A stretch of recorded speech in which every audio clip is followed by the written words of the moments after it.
Today I'm showing you how to make an easy vegan hot chocolate.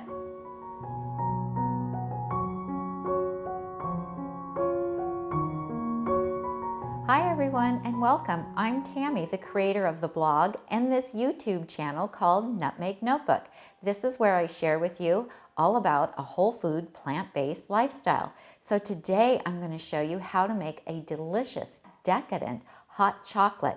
This is sugar-free. We're not using any processed sugar in it at all. So I'm going to be using my Vitamix. It's a high-powered blender, and if I let it run long enough, it actually will heat the hot chocolate up for me, which makes this really super simple. I can have hot chocolate in 5 minutes. Now, if you don't own a high-powered blender like a Vitamix or a Blendtec, you can still make this recipe. You can use a regular blender to blend up all the ingredients to get them well incorporated, and then heat it up either in a pan on top of the stove or in your microwave oven. Now, if you don't have a blender at all, that's okay. You can still make it.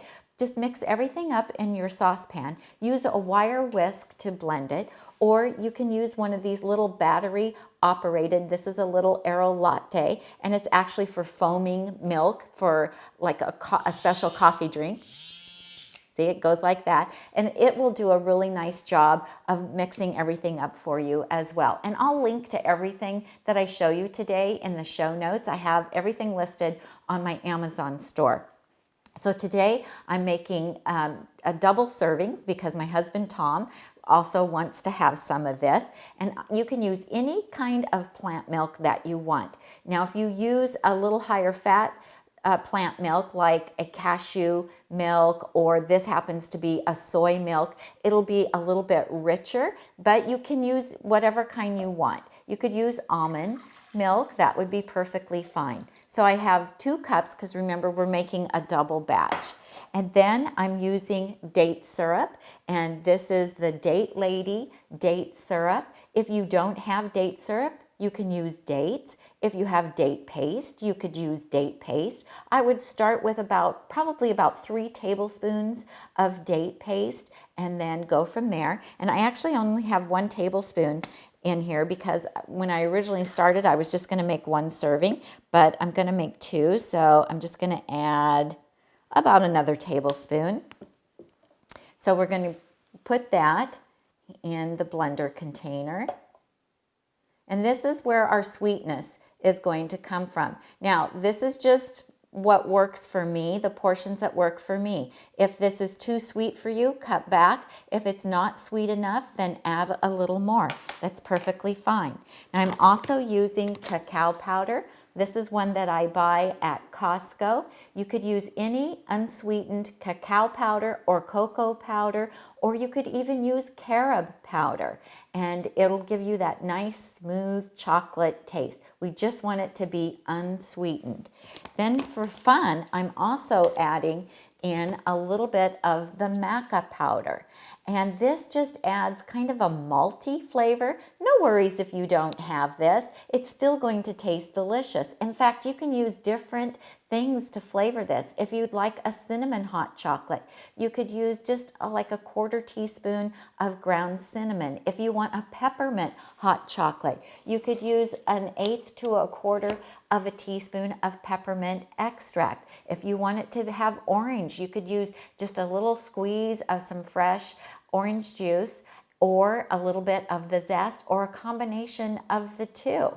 If you want it to be more of a mocha, you could use a little bit of Dandy Blend, which happens to be a no caffeine coffee substitute, and then you could have a really delicious mocha. So lots of things that you can do with it just to change up the flavor a little bit. So now I'm going to add my cacao powder, unsweetened, and that Maca powder. Now for the Vitamix to heat it up to a temperature that's hot enough for us to drink it, then I'm going to let my Vitamix run for about 4 to 5 minutes. And you want to start on the lowest power power just so it doesn't go crazy and splash all of the cocoa powder up on the top of the blender lid. So we'll start out slow. I'm going to slowly increase it to full power and then just let it run.